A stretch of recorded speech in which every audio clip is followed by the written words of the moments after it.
Okay, so I started the recording. Good.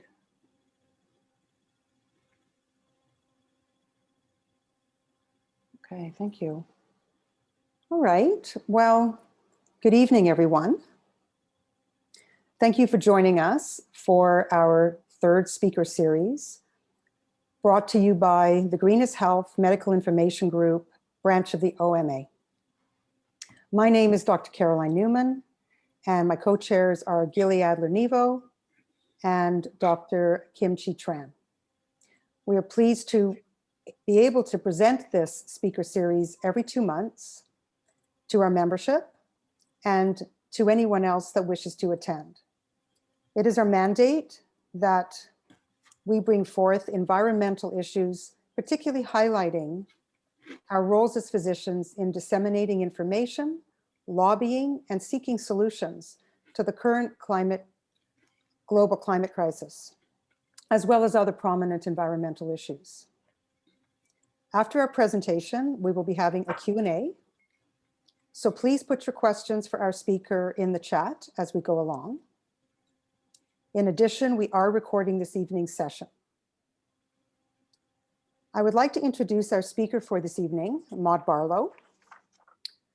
Maud is a Canadian activist and author. She chairs the board of the Washington-based Food and Water Watch and the Ottawa-based Blue Planet Project. Maud co-founded the Council of Canadians and has chaired its board for over 3 decades. She serves on the board of advisors of the Global Alliance for the Rights of Nature and is a counselor with the Hamburg-based World Future Council. Maud is a recipient of 14 honorary doctorates as well as many awards. In 2008-2009, she served as senior advisor on water to the 63rd President of the United Nations General Assembly and was a leader in the campaign to have water recognized as a human right by the United Nations. She is also the author of dozens of reports as well as 19 books. Maud, I will now hand it over to you. Thank you very much, Carolyn, and thank you, Mitch, for your quiet background technology work. And hello, everybody. Good evening. First of all, may I say to you, healthcare providers, thank you. I know people say it, but I mean it with all my heart. And I want you to know I am right here. I can show you snow right here. I'm not in a beach somewhere pretending to be here. I am obeying all the rules to lighten your load and make everything end this pandemic end. But I just do want to say thank you very much. So I'm going to talk to you a little bit about the global water crisis, and I'm going to link all of it to healthcare. And then I'm going to talk a little bit about the COVID situation with water, and then come back to Canada. So I want to start off a little bit with some statistics that I think are important to know. I don't want to dwell on them. They can be negative. They are negative. But I want to start off by saying that sometimes we think about water destruction, you see this in the media all the time, as a consequence or a victim, if you will, of climate change. Greenhouse gas emission created climate change, is warming the atmosphere, warming the air, that warms water. All of that's true. Melts ice, all of that's true. But separately from that, and I really want to start off this discussion with this statement. If we were to cut every emission, fossil fuel emission in the world tomorrow, we would still have a water crisis, because we are a planet running out of clean water. And it's partly because of climate change, but it's more because of the way we have abused water, which is what I want to start off with. So I just want to situate the water issue kind of a separate from climate a bit, so that we turn our attention to it. So there are basically 2 parts of the water crisis. There's the ecological and the human. We all learned back in grade school, whatever, that there was a finite amount of water, which is true. And not only is it the same amount of water, but it's the same water that was here when the dinosaurs roamed. And we all learned, especially here in Canada, what I call the myth of abundance. Don't worry about it. The water can't go anywhere. But it's only, I'd say, in the last maybe 30 years that we've begun to understand that the exponential drawing up of that water, the demand for that water, is way, way outstripping supply. And so we are literally a planet running out of accessible clean water. The water is still here somewhere, but we're doing a bunch of things. One thing is that we're polluting it in massive amounts. I mean, there's even in the United States, they even have legal dump sites, aquifer dump sites, where you can go, any business, any industry, anybody, any chemical company can dump whatever they want because it's just groundwater. Who cares down there? But I think about this aquifer that was discovered under the city of Mexico. It's not that big, but it's big enough for a while. And Mexico City is sinking in on itself. And when they brought that aquifer water up, the engineer who took it up and took the first drink said, "This is why you care for groundwater, because we need it." We are also diverting water, taking it from where nature put it, where it's needed for a healthy local hydrologic cycle in the watershed, and we're taking it where we want for flood irrigation, for massive food production, or whatever the many, to industrial zones, that kind of thing. We're damming our rivers to death. We are mismanaging water at an absolutely astounding rate. And our over abuse of water has basically rendered us a planet running out of fresh water. And I can't strongly enough say to you how serious that is in some places. There's a recent study that 21 cities, major cities, including Delhi in India, are scheduled to run out of water within the next couple of years. I mean, they don't know where they're going to get it. But just a couple of days ago, a report came out that Istanbul only has 45 days of water left. Now they'll find it maybe somewhere, who knows, and maybe there'll be rain, maybe there will not be, but we are drawing down water. We're over extracting the groundwater at a rate far, far faster than it can be replenished.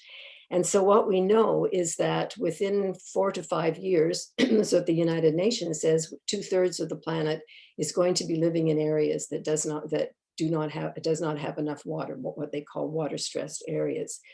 So that's the reality of the crisis that we're facing in terms of the ecology.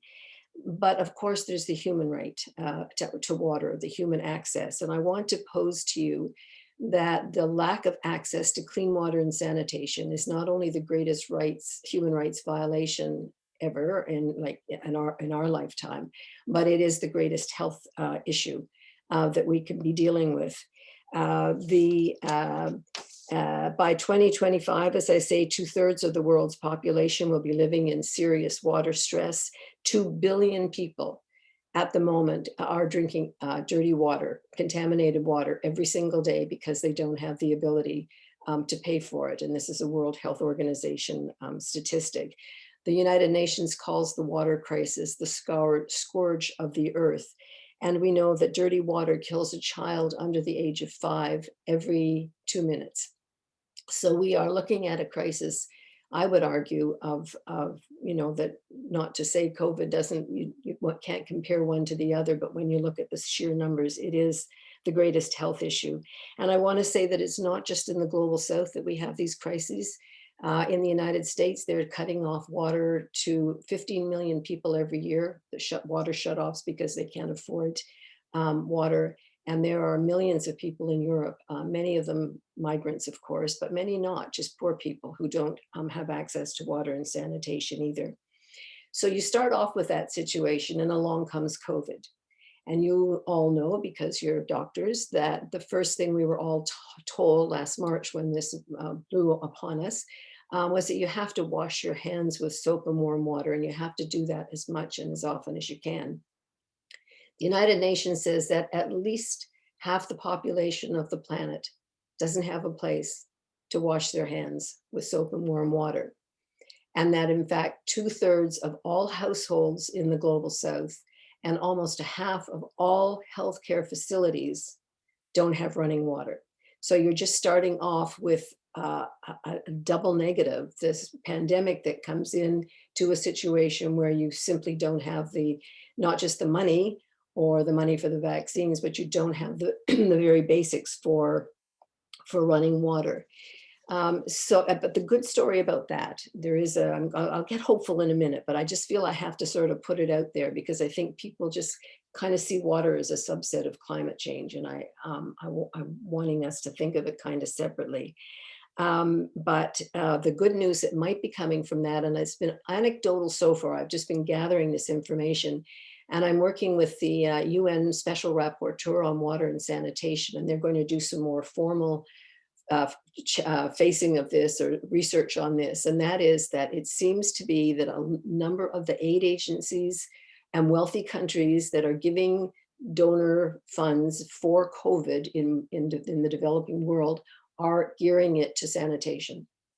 And if that's true, and I believe that it is, and we should be able to get that confirmed within the next few months, that means that we might be getting permanent systems in place in many parts of the world that might not have had it had there not been COVID. So if there's anything good that can come out of what we've all gone through, perhaps just this knowledge that you can't favor certain wealthy people. I mean, if you go even to the poorest countries on earth, the wealthy have all the money they need for resorts and swimming pools and golf courses and so on. It really is such an issue that divides by race, by poverty, by inequality, by power.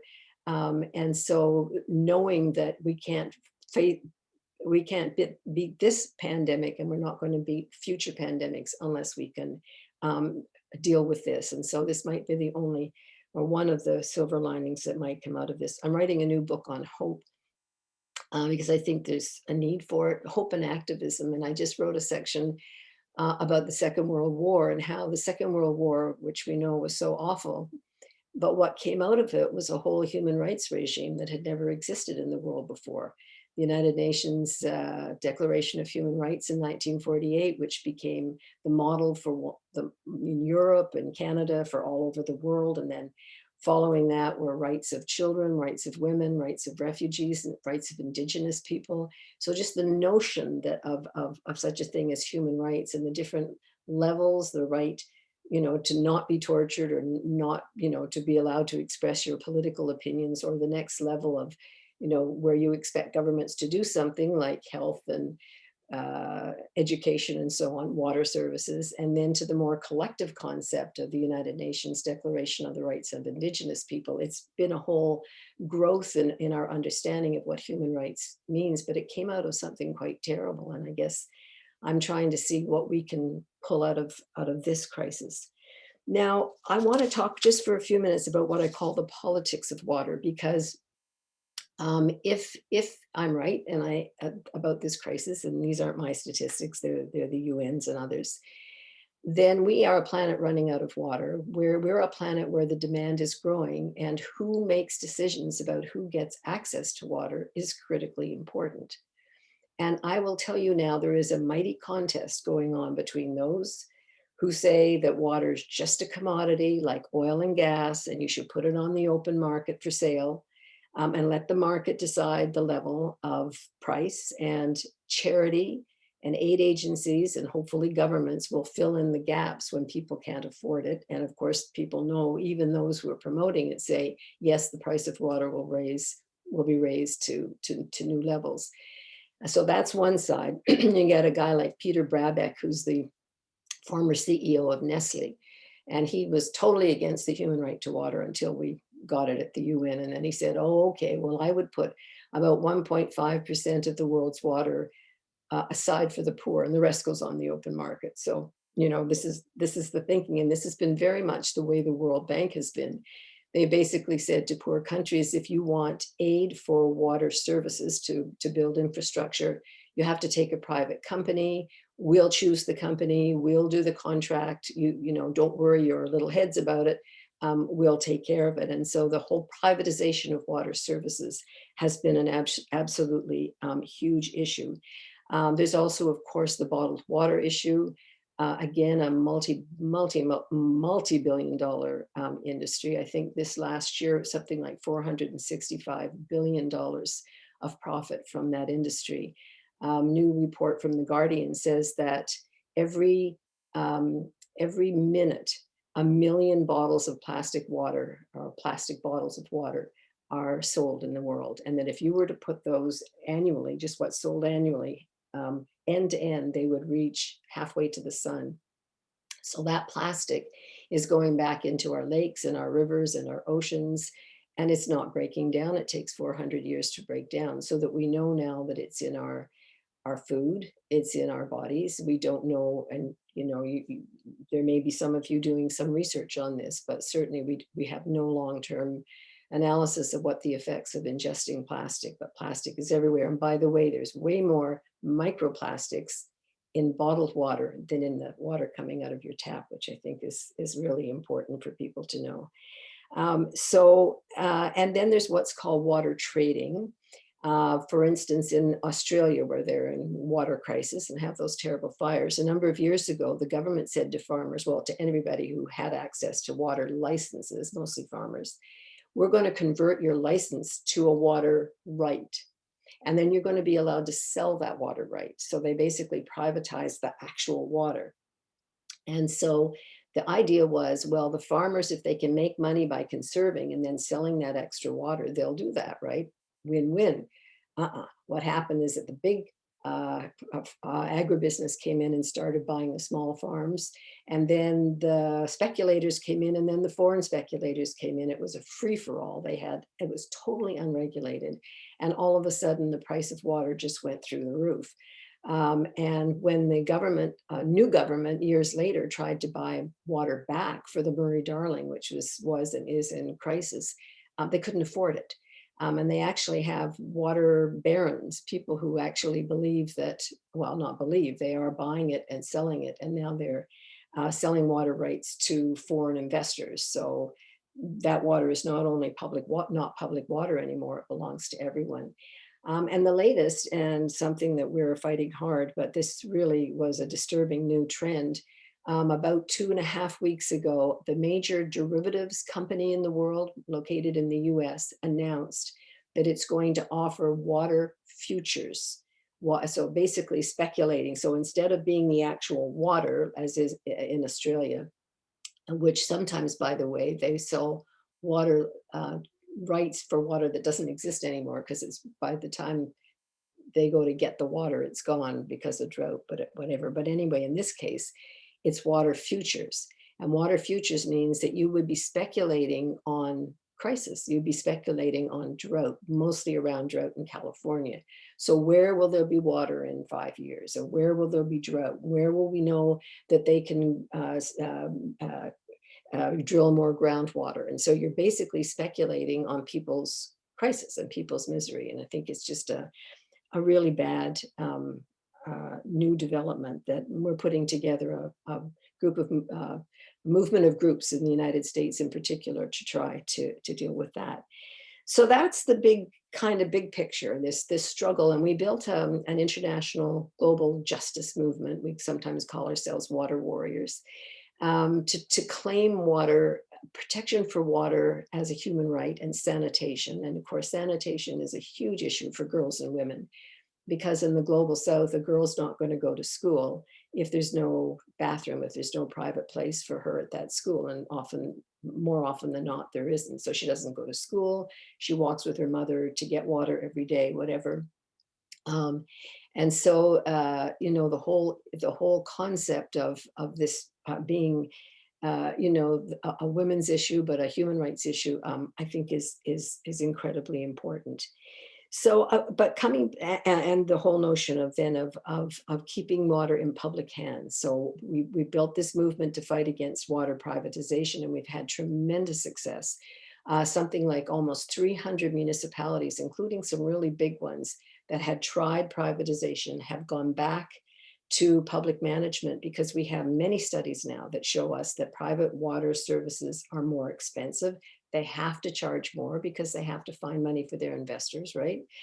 They cut corners, they cut the number of staff and the public, not public sector workers anymore, the workers, and they pollute. The most famous being the Thames Water in London, because Margaret Thatcher was the first to privatize water in England and Wales back in the 1980s. And it's just, the story is outrageous. What the CEOs earn is just unbelievable. They dump their toxins in the Thames River, Thames Company.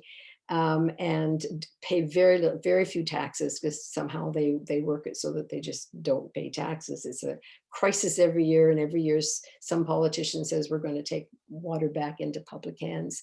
But we really have taken time to build an international movement.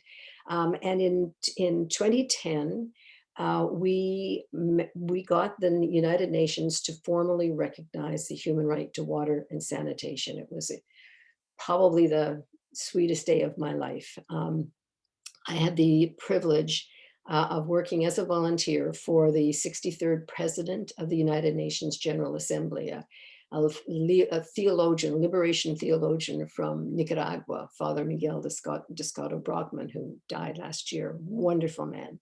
And when he became the president of the General Assembly, he phoned me and he said, "I've read your books. Would you come and help me make water a human right?" And I thought, like, okay, I can do that maybe sometime, like right away. And so we put the proposition to the General Assembly on July 28th, 2010. I was in the balcony and with my staff, and they were in tears because we were all sure we were going to lose. Canada led the fight against the human right to water, if you can believe, and sanitation, if you can believe it. People would say to me, "Your government is opposed to the human right to water? What?" And I think it's largely because of the situation of Indigenous Canadians, which I'll get to in a second. But they knew that if they supported water as a human right, water and sanitation as human rights at the UN, that there would be great pressure then for them to make it real here back in Canada. But it was a very important day. And since then, almost 4 dozen countries have either amended their constitution or they brought in new legislation to declare water and sanitation human rights. And a number of them have set targets. We've seen legal cases where the resolution was used very, very positively to bolster a case of the human right to water. So it didn't mean everything was fine right away. I mean, we outlawed torture as a human family back in 1948, and torture still exists. But the big thing about taking a step like this, when all of the countries, or few like Canada didn't support, but the majority supported, we basically are saying no one should have to watch their child die of waterborne disease because they can't pay for water. And so it's not a charity, it's a right, it's a human right. And that really is an adjustment of the lens of your brain and your heart, if you will. So that's been a tremendously rewarding part of the work, is working with communities around the world. And I work with some very, very poor communities, fighting for water justice, fighting for public water, fighting to clean up water, because one of the obligations, or 3 obligations all governments have under this new human right to water and sanitation. One is to provide water and sanitation to all their people. And they know that if they're a poorer country, there should be aid going to that from the wealthier countries. The second is that they can't take it away. So when in Detroit, when they cut off the water services to tens of thousands of people every year, mostly African Americans, mostly poor, mostly older, they are violating that tenet because they've already had that right and they're removing it. But people don't know that the third right, the third obligation on governments, is to maintain strict control so that the water supply itself is clean and safe. And that's really, really key. And I think we should be using it more when we're fighting fracking or bad mining practices or bad, extractive industry practices. And we know what it's doing to the water systems. We actually have obligations not to allow that to happen. So I'll come to Canada and I'll talk for a little while and then shut up so we can talk together. As I said earlier, we have more than most people, we have this myth of abundance. We all learned again, and this was still on the website of Environment Canada till just a few years ago, and a number of us pointed it out. We all learned that Canada has 20% of the world's fresh water. That is only true if you drain every lake and every river in the country and we're bone dry. We have about 6.5% of the available fresh water, the accessible fresh water. That means the amount you can use without drawing down the principal. Think of it as a bank and your interest rate. This is what you can use, but leaving the system intact. And we have many, many problems. I wrote a book on this a couple of years ago called Boiling Point, corporate abuse, government neglect in Canada's water crisis. And really, we have a crisis. This notion that we have so much water that it doesn't matter what we do to it is wrong. Well, first of all, we have not mapped our groundwater in Canada. We don't know how much we have. We don't know if we're running out. We just sort of think, oh, it's down there somewhere. There must be lots of it.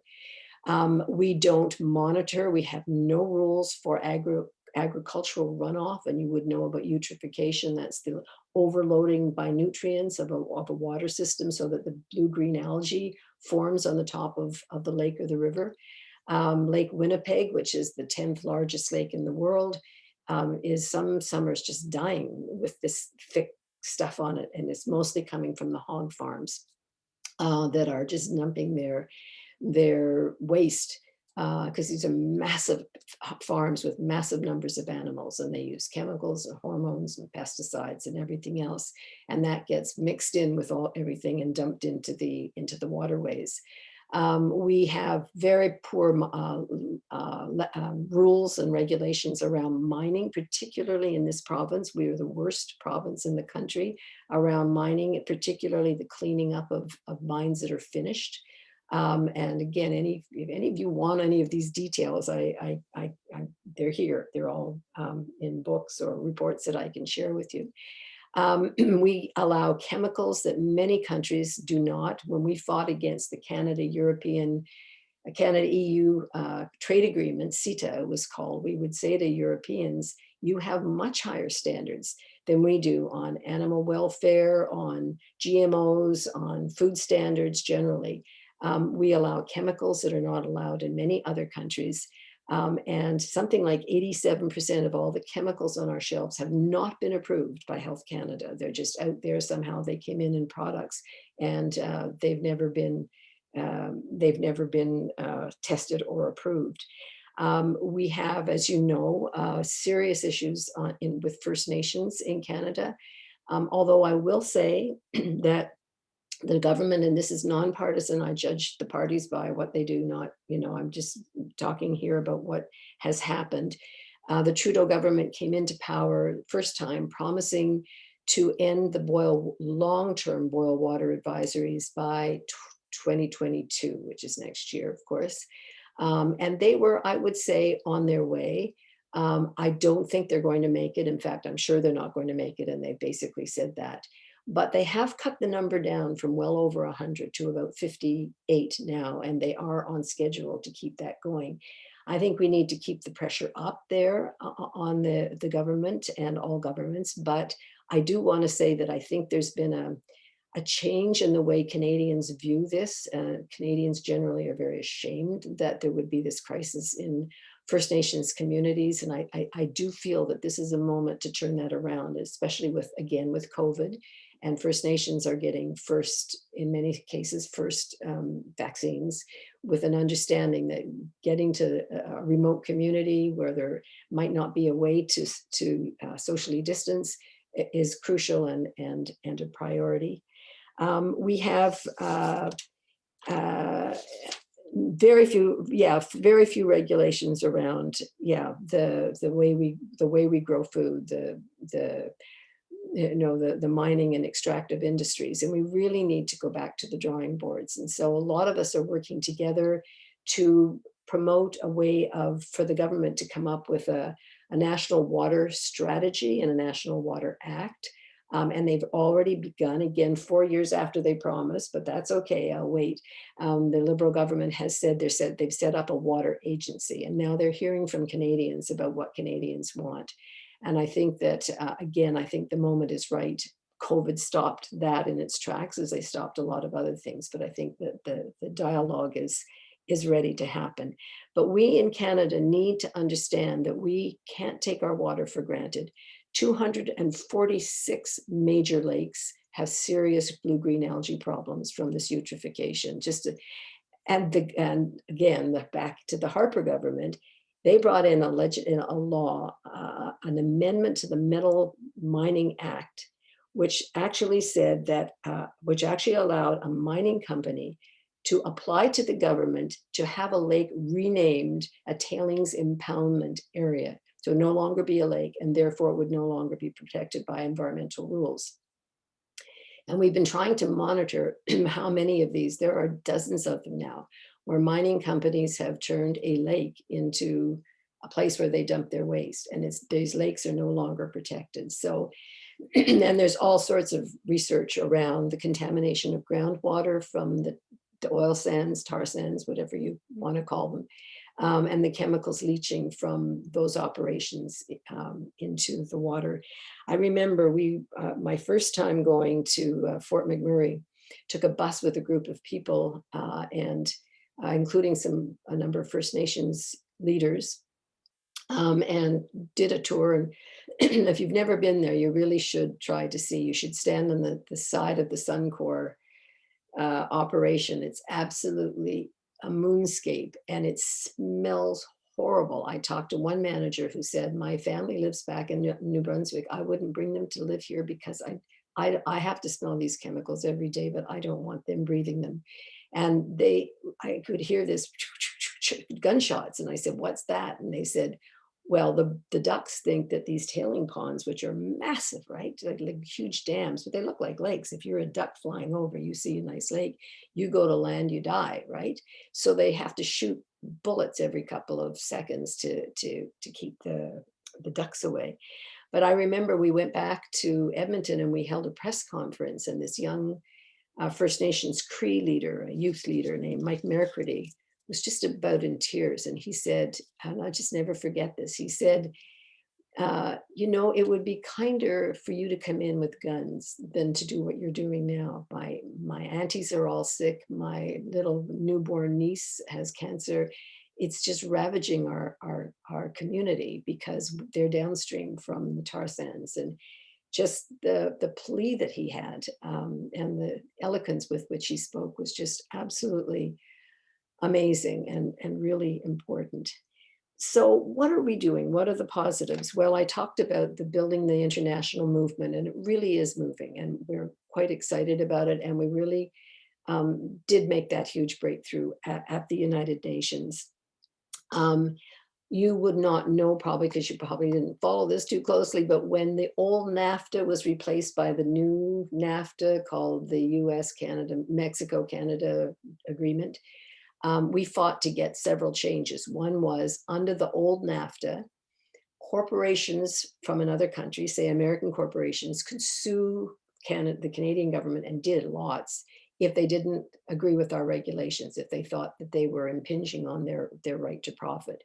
And we had a number of cases that involved water, as a matter of fact, and certainly health issues. So we lobbied really hard to get this called Chapter 11 or ISDS, Investor State Dispute System, out of the agreement.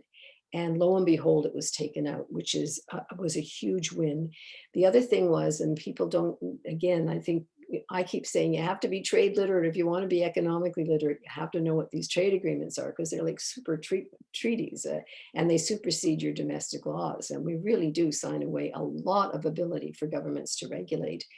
The other thing in the old NAFTA was something called proportional resource sharing, which is if a resource, particularly it was oil and gas at the time, is being exported from Canada to the United States, the Canadian government can't suddenly say, well, hey, we're running out, or got colder here and we need that. They can't cut back without proportionately cutting back supply to the US. That would apply to water if we ever started allowing the commercial export of water. We've been fighting that at my organization for years and years and years. Stopped a big one called the Grand Canal. That was one that would have gone through the Great Lakes. There was another through the Western Rockies called the Nawapa. Premier Barassa was totally in favor of selling mass bulk water from Quebec to California to Las Vegas commercially. This isn't charity or anything. This isn't aid. This is commercial exports, right? So that was taken out of the new North American Trade Agreement as well. So quietly behind the scenes, some really hard work was done, and some good came from it. We are seeing water restoration around the world. There's a lot of work being done on the concept of not just stopping greenhouse gas emissions and not just saying that's the only part of the fight around climate change that matters, but rather the notion that watershed restoration, wetland protection, forest protection and restoration, and soils are incredibly important as carbon sinks, as restorative of the local hydrologic cycle.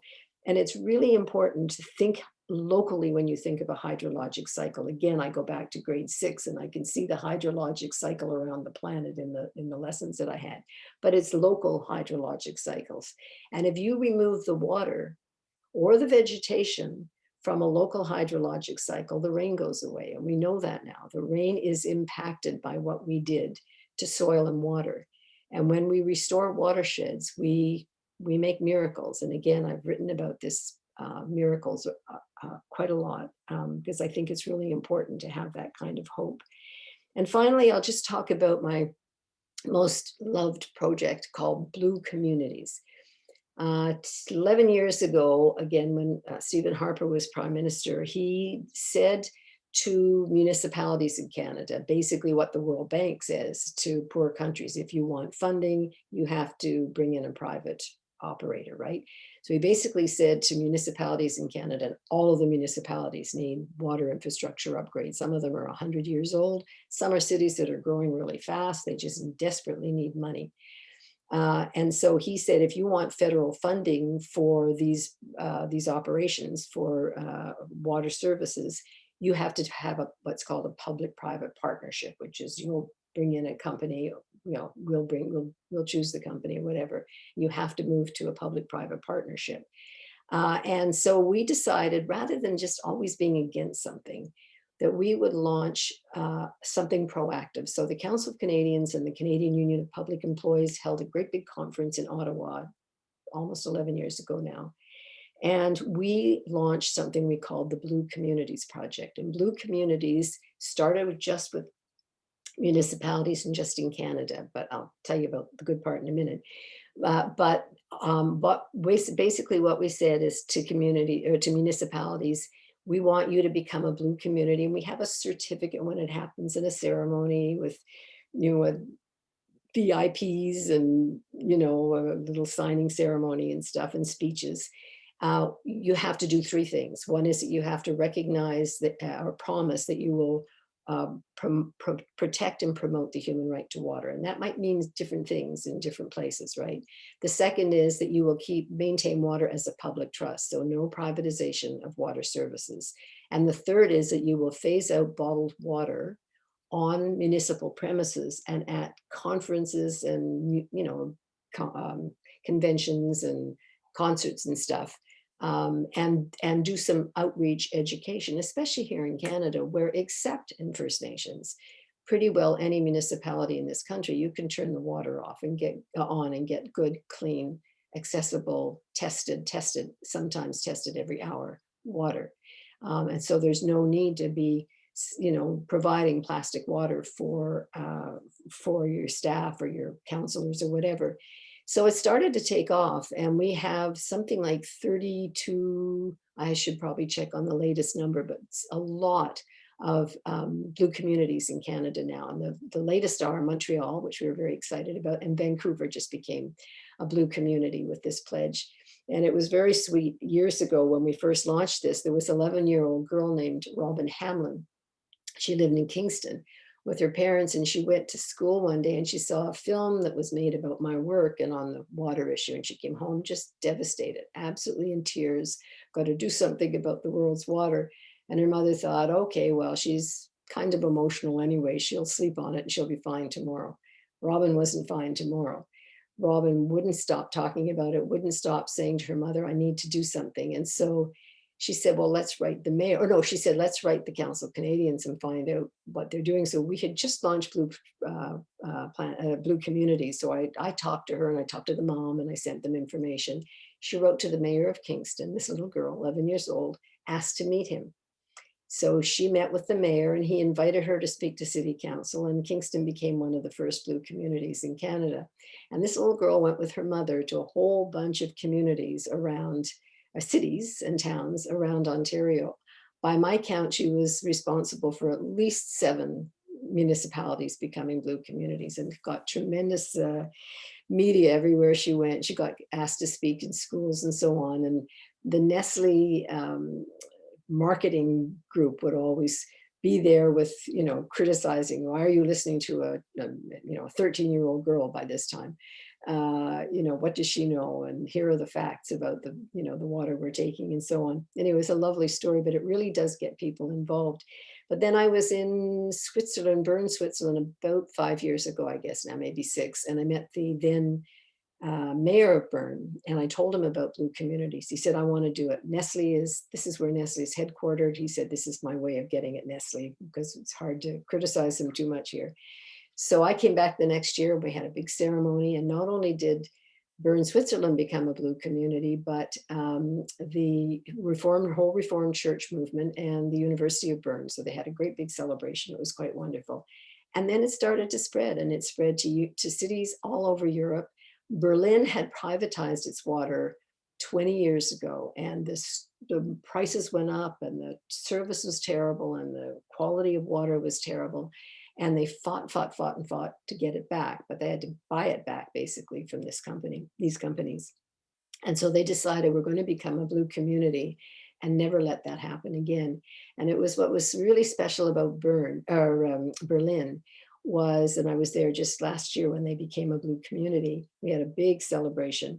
They said, okay, water coming out of the tap here is really inexpensive and pure and beautiful. So what does the human right to water mean? Well, what it means there is that they have migrants. And I don't know if any of you have been to European cities in the last few years, but you'll see migrants sleeping under the highways and in the parks everywhere. And so their commitment to protect water and sanitation, the human right to both, was that they put money into these waterless toilets, but they're bathrooms. They're little buildings that they're built of wood. And you go in, they're totally clean. They clean them all the time. There's just hand sanitizers. There's no running water and sawdust that they use, but they put them first in the red light districts. So sex workers would have a place for privacy. They put them in the parks where the homeless people were and the migrants were. I just love that story, because I never would have thought of that. When we thought of Blue communities, we were fighting off water privatization. But here, it became something very, very special and different. And since then, faith-based communities have become Blue community. The World Council of Churches, which represents, they say, about 500 million Christians around the world, has become a Blue community, and they work with their churches all over the world, and they really understand the ecological imperative of faith. That's where they come from. And we're about to get the first elementary school in the world as a Blue community here in Ottawa. It's one of my grandkids attends, and I think we're going to become the first. The kids are so excited. So I guess so. I'm just going to stop in a second. I want to do two things with this. One is impress upon you three things. One is to separate water from climate a little bit when we're talking about it. The second is to impress upon you how serious the situation is, and not just far away, and how it's connected to health. You're drinking dirty water. You don't have the ability to care for your health. But the third is hope. And my new book that I'm working on now is called The Little Book of Hope, Lessons from a Lifetime of Activism. And I'm really talking about how you have to take the long view, and you have to take a deep breath and say, well, I'm not talking about false hope or optimism where you don't have to do something, well, I don't have to do anything because it'll be all right, which is in a way kind of like pessimism, because you don't have to do very much if you're pessimistic either. There's nothing to be done, right? What does it mean to realistically look at the situation that we're dealing with, particularly for young people? I worry about them when they're told the planet's only got 10 years left. That's not good. So, I am hopeful, and we can catch this thing. And if we catch the water, if we don't allow the privatization and the corporate ownership of our planet's water, we can bring in or maintain the kind of public structures, or build the kind of public structures that we need. But I would pose to you that this is a huge health issue. It's going to come more to the global north, where as prices rise, particularly if they do privatize, and inequality grows, it's growing in all of our countries, and the water starts to run out, then you have the perfect storm. And I want us as a community to think about what we can do and how we can do it and how we can make that hope real. So there, I threw a bunch of stuff at you, and I'm happy to take comments, questions, thoughts. Maud, thank you very much. I just wanted to thank you on behalf of everyone. It's enlightening and sobering, but you also put hope in there. And I want to thank you for that, because I think we all need that. I would like to open it up for questions, and Gilly Adlanivo has kindly offered to look at the chat, make sure the questions get answered, also open it up to people that would like to ask questions verbally, and just hear what you have to say. So I'm going to hand it over to Gilly. Yeah, thanks, Caroline. And thanks so much, Maud. That was really enlightening. And I learned so much, and I also have so many questions, but there are a few in the chat. I'm wondering if the people who put up questions in the chat would like to actually ask them on camera, or would you like me to ask them? I see one about ocean water drinking in the future. Shall I jump there on are that one? two regarding that more. One about if we could use ocean water, and the other one Desalination. regarding desalination. Yeah. That's a great question. Desalination is being used in some places like Israel and other parts of the Middle East. The Arabs, a number of the wealthy Arab countries, they're almost exclusively operating on desalination, but it's really, really, really expensive. Number one, that's just why you don't see it ringing countries in Africa, right? Number two, it's really energy intensive. And so it creates more of the problem that it's trying to address. But thirdly, and the technology could change. I'm not saying forever and ever, because it would be wonderful if we could find a safe way to take salt water and convert it to fresh water. There's no question about that. But at the moment, the technology they use, and these are massive operations. I don't know if you've ever seen a desal plant, but they're huge. They take in the seawater and suck it in through large pipes, and they put it through an osmosis process that's chemical laden. And when the water is taken out, they put the salt brine and the chemicals and the dead aquatic life back into the ocean. It is really, really polluting. So what Australia does is they take it and put it out really far. They pipe it back out so that at least it doesn't destroy the reefs around the, right on the shore. But it's at the moment, it would be a dream technology if somebody can figure out how to do it without the energy intensity and without the brine and without and much less expensively. And here's the other thing you need to know, and there's a report on this just today or yesterday on on something called subsidence.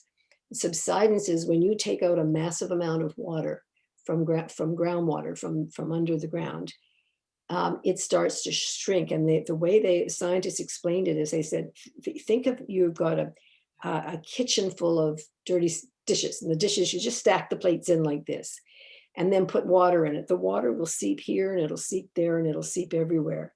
As the water is sucked up, the plates come together, and then they form too hard a process for you to be able to refill that basin, basically. Because people were asking, well, why not fill it with salt water? Well, salt water is going to contaminate your freshwater aquifer, so you don't want to do that. But also, once the water is taken out, it's gone. And you've read about sinkholes. Sinkholes are generally, or cities like Mexico City, literally sinking on themselves.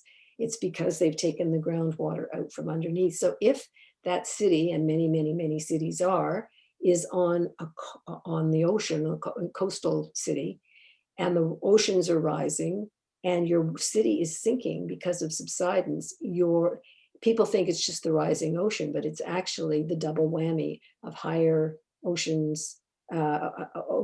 levels and the subsidence. And Jakarta They say they'll probably have to move the capital. They say that Jakarta won't be here in 10 years. It's just sinking so fast. So yeah, it would be good if anybody here is a scientist and wants to do work on desalination, that would be good, but not yet. Thank you. I don't think we're that type of scientist. I know you're not. Just if anybody wants to quit what you're doing, and I know you're We not. wish. You're very inspiring. So a lot of questions are regarding what to do. And I think there are questions regarding what to do privately and what to do in the public realm, how to advocate. So maybe we'll start with the privately.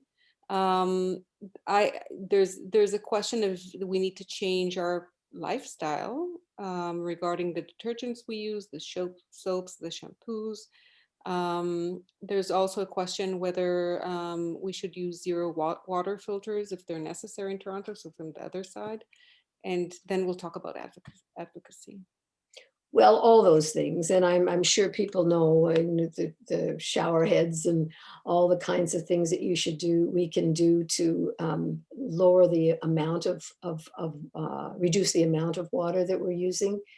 And certainly what you put down the sink and what you put down when you're cleaning your bathtub and your toilet and all of that is important too. But I guess what I worry about a little bit is thinking about, individuals, turn the tap off when you brush your teeth. All of that's going to help, but none of that's going to help anywhere near enough if we don't do something about the major industries and the way water is being abused. If we don't look at the big picture, it's a way of saying, well, it's kind of my fault. And I know that's not the question that you're asking, but I do want us to take personal responsibility, but know that it must be something much larger than that. And then the question larger than that is, where do you go? And I would say find an organization that, in your community that's doing good work. I don't know where you all live, of course, but I know that there's good water work being done just about everywhere. To find out what's happening in your community. It was funny, I was walking with a woman one day who heard me speak, and she said, I've become a blue community. And I said, by yourself? And she said, well, why not? She said, I used to drink bottled water. I don't anymore, or, I stopped. I knew nothing about any of this. So I've set myself on a path of learning. And she said, I'm going to watch what happens at my municipality. They've got a contract with Coca-Cola for water at my city hall. And I want to start working with people who want to change that. So really it's a question, of finding an organization that feels right to you, from the Council of Canadians to Environmental Defense in Toronto. There's just lots and lots of good organizations that you can join and be part of. Yeah, thank you. Are there any communities that you know that are sort of low-lying fruit that are almost on the verge that are possible with advocacy to change into blue communities? Well, I think Toronto would be a good candidate to become a blue community. They were talking about it, and see, COVID, as you know, stopped a lot of things in their tracks. We worked with London, but I think London was the first city in Ontario to go bottled water free. So London would be a good municipality. And in fact, I happen to be chancellor of Brescia University College, which is the last and only all-women's university in Canada. It's connected to Western. And they're about to become a blue community. I'm working with them on this project. And they're going to go to their municipality, their municipal councillors, and talk about doing this together as well. So yeah, I can put you in. I mean, this kind of general discussion is good. If people want to follow up, you can follow up with me individually as well. Yeah. Do we have and we have your email, so we'll supply the email to everybody here, and then we can contact Maud as well. Would you like to read the questions yourself? I think that. Anybody want to talk? Anybody want to say good stories or? So I saw that you wanted to read the questions, but I can certainly helped with that. There was another question regarding water filters. So from the other way around, do we need to be afraid of the water we drink? I think a water filter is a good idea. The water coming out of our taps is largely safe, but you know, I mean, we do know that there are persistent chemicals and again, speaking of the health issue, the residue from the medications we take, whether it's cancer drugs or antidepressants or whatever, this gets into our water, and there have been many studies that show that it can actually change the sex of fish downstream from the treatment plant. So I do recommend a filter. But I trust the tap water generally, and much more than bottled water. I mean, there have been, and again, there are just a number of studies now that show that some bottled water is fine, but a lot of it, Coca-Cola and Pepsi, only use tap water. That's all they use. And they've put it through some more osmosis process than it's already gone through. And then they sell it back to you as kind of spring water, but it's the same water. So yes, I think a filter is a really good idea. Okay, thank you. There's a question from Harold regarding Dean Kammen's Slingshot project, which I do not know. I don't know if you're familiar with it. I'm not, so maybe Harold can help us with that one. I can read Harold's question. It's thank you. This is the first time I've actually attended the MIG meeting, and I'm so proud of you guys for putting this together. And thank you so much for speaking to us tonight.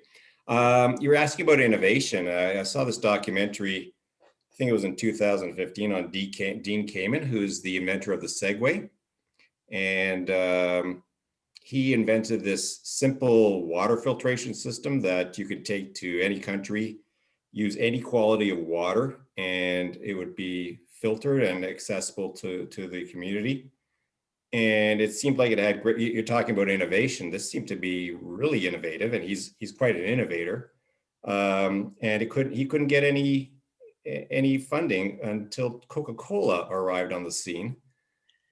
And you would think with Coca-Cola's backing, this thing would, take off. And I haven't heard anything about it. I'm actually, the fact that you don't know about it is kind of interesting. So I thought I'd just make you aware of it. I was hoping for the answers to what happened to that project, because it's been about, I think, 10 years he's been working on it. Is he Canadian? No, he's American, I think. American, yeah. I think now that you say this, I think I've met him. So I'm going to look this up, and I'm going to. That's fascinating. Yeah, I mean, as an inventor, as an innovator, I think maybe he's somebody you want to be speaking to. Absolutely. Anyways, I've learned a lot, so maybe you learned a little too. Thank you. Absolutely. You never know. You never should stop learning. There's so much I still have to learn about this. I actually started once a file on just innovations, and there are just so many. And I just think if I had a separate life, or, I get a whole staff or something, I would love to have a portal where you could just put the ideas together. I mean, there's one that is being tested in a number of places, and this is a pollution eating little islands, and they put them in polluted harbors of big cities, and all the plants and all the aquatic life on them are the ones that best eat pollution, and it's just miracle projects. So yeah, I would love to have the time and the wherewithal and the staff withal to be able to collect that, because I think these small innovations are often the ones that work the best. But I will follow up on that. Thank you. Thank you. Thank you, Harold. There's another question from Barbara. Barbara, would you like to ask your question? Would I read it? So hi. So I'm just curious. I know that there's a lot of push for offshore renewable, those huge wind turbines that sit in the lake. We had a big community outburst here when they were going to put them into Lake Ontario, a big wind farm. And I'm wondering, is there pollution that is emitted from the actual turbines themselves that go into the water? Thanks for this question. It's a really tough one. I'm pro wind, but I think that we have to be very, very careful where these wind turbines are put. It's not so much the turbine itself that concerns me about putting them in the Great Lakes themselves, but the Great Lakes have had deposits of industrial waste for 200 years. And there's a lot of bad stuff on the bottom. And what scientists tell us is that we should leave it there. We should not be stirring it up. And when you put these big behemoths in a lake with sediment, polluted sediment on the bottom, that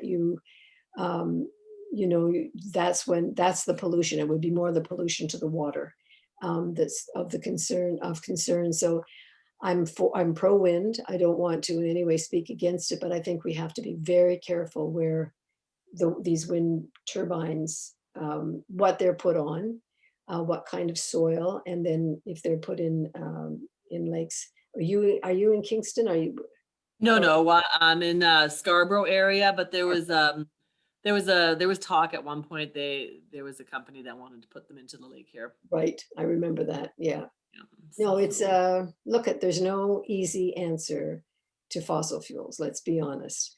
I've just been reading reports about the fact that electric cars take three times as much water to run as fossil fuels.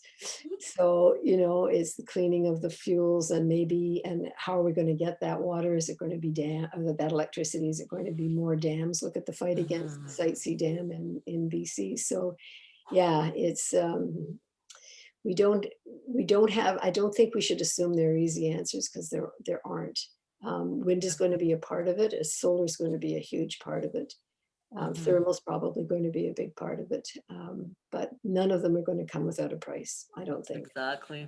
Okay, well, thank you for your thoughts on that. Sure. I guess I had one more little question, was about what about hardening of shorelines? Is the waterfront trail that they want to get rid of a huge area of sand beach and harden it with asphalt and put in rubble from old building and stuff like that. Is that detrimental to, that must be detrimental to the water? Oh, yeah, I think so. And there's new legislation in the Great Lakes that was joint legislation, Canada and the US, to basically soften the shorelines and to allow the more natural flow of the shorelines of the water. Now, the cottagers and particularly people with big expensive houses right on that water, they want a hard shoreline. But it's the property rights and the human need or human wants, maybe I should say, versus what's good for nature. And those often conflict because, of course, if you allow the more natural flow and the natural shoreline, you're going to have more flooding. And that becomes the trade-off. You should know, just that you're raising the Great Lakes, that we've got another fight, and that is on line 5. It's a pipeline under the Great Lakes. It's almost 70 years old, and we are so worried it's going to rupture. And if it does, it could cause just catastrophic troubles. So here's the situation. The bitumen, the unrefined tar sands bitumen, comes from Hardisty, Alberta, down to Superior, Wisconsin, just on the tip of and then it's refined in Superior, and then it is transported under the lake over to Sarnia, and that's where Sarnia meets what's called line 9, and that produces a lot of the energy for that whole area. And so we're working with a group called Flow for Love of Water. They're in Michigan.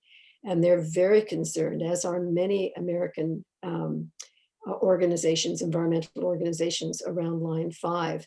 They had a really awful governor who's gone now.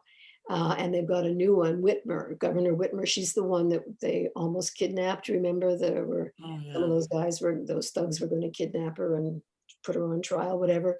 So she came in on a promise that she would close down line 9. It's an Enbridge company, Canadian company. And she is very firm about doing this, but I don't know what's going to happen now. Trudeau is talking to Joe Biden on, I think tomorrow morning, maybe, And he's certainly going to be raising Keystone, but Keystone's done. I mean, this is a decision that Biden's made and it's not going to be undone. But I know that it's probably going to come up that Trudeau will say, don't let Whitmer close down Line 5.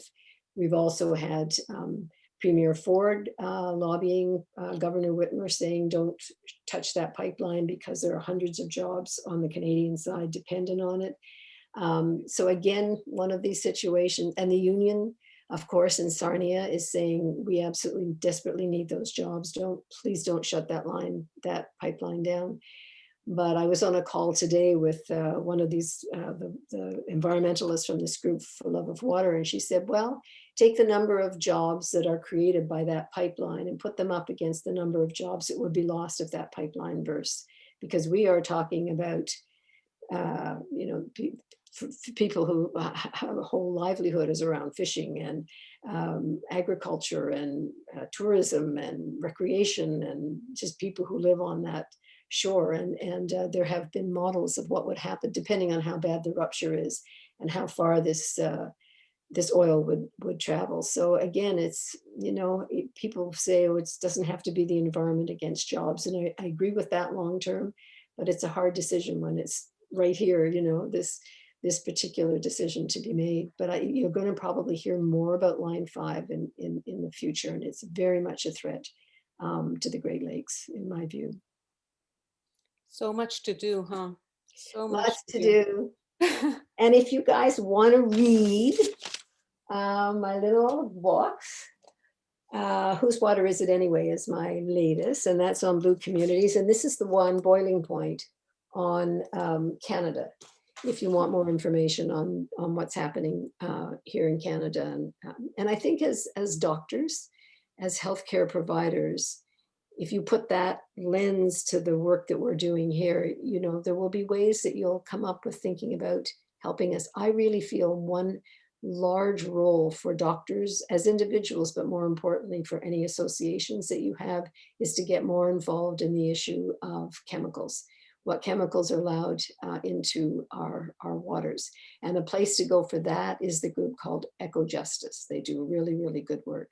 Writing it down. So does the CELA, the Canadian Environmental Law Association in Toronto, does good work. But you could get really good information on the kinds of chemicals that they are demanding be taken out of circulation. Wrote it down. So, and when is your new book coming out? Not for a year. I'm still writing it. Okay. Yeah, There are lots of more questions. So are you ready for more? sure. Couple more and then we'll call it a night. Okay, there's a question about what you think it would be like to live in Canada in 2030 and 2040 in terms of water. I think we're going to have big troubles. I think that we are allowing far too much extractive industry from mining. They're starting all sorts of coal, open-faced coal mining in Alberta. There's a huge movement. In fact, I'm making a little video tomorrow for an action that's going on there. The Site C Dam in British Columbia is a travesty. I mean, we are luckier than most. And I'm not suggesting that we compare ourselves to people who are literally running out. But I think that we are going to be a much more aware people as we start to realize that in local communities, water is being destroyed. We've been fighting Nestle. Nestle has 3 wells in the Guelph area. They take 4.7 million liters a day from 2 of them. They haven't started the 3rd because there have been legal problems stopping them.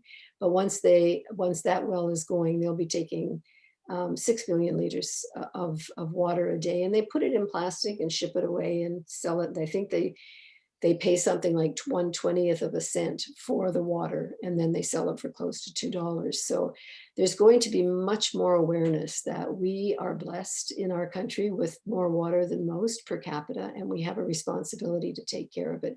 I'm hoping that's what it'll be. I'm hoping that we won't wait until it's a crisis, the way I see it happening. California's in crisis, and they're still pumping that groundwater as fast as they can to supply all the almonds for the world, And I think there's going to be a lot more talk here in Canada, but around the world about local sustainable food production. because there's something called embedded water or virtual water. Virtual water is the water that is used to produce something, but particularly food. So all the water it takes to produce a hamburger, you know, for the cow, and the processing is just amazing. You've probably read how much water it takes for a bowl of cereal, that kind of thing. Rice is water intensive, wheat is water intensive, and so on. Beef is very water intensive. And then when you have to ship it far away, you're shipping away the water. So you're basically exporting water. And Canada is a major water exporter of virtual water. That means that we ship away water in the form of agricultural goods way more than we import.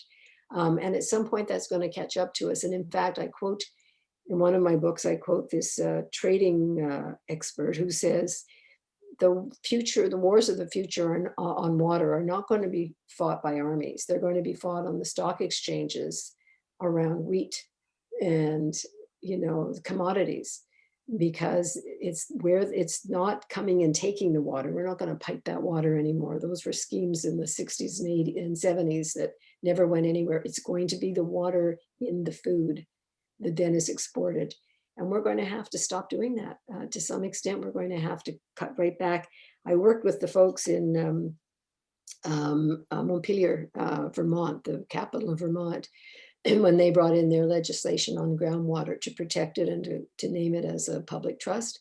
And they actually listed the priorities for their water and human, you know, the need for human survival. The people's basic needs were first, the ecosystem was second, but third was production of food for local consumption, not for export. And they actually made that distinction that if you're using water and exporting a massive amount of it, particularly out of a watershed that doesn't have a lot, you'll answer for it. And I think Canadians are going to hopefully get over that myth of abundance sooner rather than later.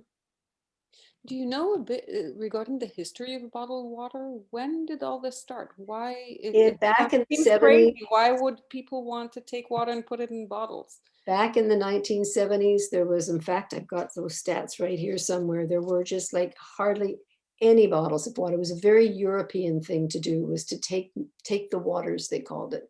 It would be mineral water, and it was always in glass, so at least it wasn't plastic. And it's just exploded. And part of the reason it's exploded is that some places water is dirty. It is not safe to drink coming out of the tap, so you do need bottled water. But the companies took advantage of that. The companies made up the myth of 8 glasses a day. You don't need 8 glasses a day, but you know, how are you going to get that 8 glasses a day unless you carry it around with you, kind of thing? Is that the story of bottled water is a story of clever marketing, making you feel that your water coming out of your tap isn't safe, and the only safe water is bottled water. And there's a lot of hoarding because of COVID. There's a lot of hoarding of bottled water right now. Toilet paper and whatever else people were hoarding at first, now it's bottled water, because the myth has gone through places that water, tap water or water from the sink, it carries COVID, which it does not. So yeah, it's been one of the most brilliant marketing ploys in the world. And now you go some places and it's only bottled water. I mean, Mexico City, I saw they had these great big bags, plastic bags, with thousands of little bags in them of water. And you see people walking around with the little water bag hanging out the side of their mouth. You know, it's like, oh, that plastic. Yeah. You know, we got to stop, or we got to find plastic that breaks down somehow. So yeah, we got issues here. And I really do think these are frontline health. I mean, I know you guys go to work and you work with patients, or you work in a hospital, you work with that person there. And, you know, it's really important that we get your knowledge translated back out into the larger political scene. Well, we can try. You- There are a lot of questions in the chat about filtered water. So regarding the benefit of filtered as opposed to losing the fluoride, sort of the conflict between is the water dirty or not. I guess it's different in different areas of the world and different Yeah, areas of the yeah. world. I mean, if you're living in Canada, you're pretty safe. Fluoride is a very controversial thing. When we get asked about it, we say we recommend that people try to get um, what do you call it when people vote, not at the election time, but a referendum. They did that, I think, in Calgary. They had a referendum and people voted to do away with fluoride in their tap water. Now it's still quite controversial because some people are saying children have cavities again. So it's not something I take a definitive position on. I do have concerns about it, but I do think filters are. I have a filter on my tap downstairs, and I think the water coming out of it is very safe. When I go to Mexico City, when I go to Delhi, India, I don't drink the tap water, of course not. And I realize we say that the goal is clean, safe, public water for everyone, everywhere. That's the goal. We're a long way off, but you have to have a dream. But do you think that here in Toronto and Scarborough, it would be safe to drink the tap water Absolutely. without a filter? Yeah, Yeah, that's- absolutely. They test the water regularly, absolutely regularly. Your bottled water will not be as safe. It's got far more microplastics, and you don't know where you don't know whether it's been taken from a spring that's near an environmental dead zone or whatever, or an industrial site. So yes, I would trust the tap water. It's not just because I want to trust the tap water. I really do truly trust the tap water. Are you game for another one? One more, and then I can feel my voice going. So there's a question from Milroy. I don't know if you want to ask your question or I should read it. Do you foresee battles over water between Canada and the US? Well, that's been the whole fight in the 60s and 70s around these two, the Grand Canal and so on. And that's why we were so concerned, or I was so concerned when we signed the Canada-US Free Trade Agreement, when Mulroney was empowering Canada and Ronald Reagan was empowering the United States. And I was sitting down reading the free trade agreement, and I went to the annex at the back that names all the goods that are to be subject to this new agreement. And basically, when you list a good in a free trade agreement, it means governments say, hands off, free trade, you can do what you want.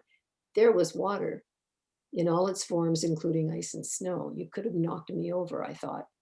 How could water be a tradable good? What is this? Why is this here?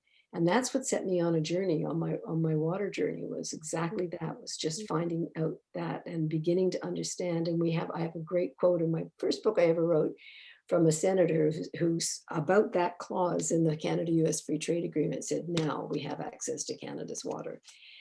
So, we'll see. I mean, every time any government, including Jean Chrétien, who raised it at one point, has even recently put their toe in saying, let's export water, Canadians just say no. The polls tell us over and over and over, Canadians don't want to do that. Water is needed in the watershed in which it was put.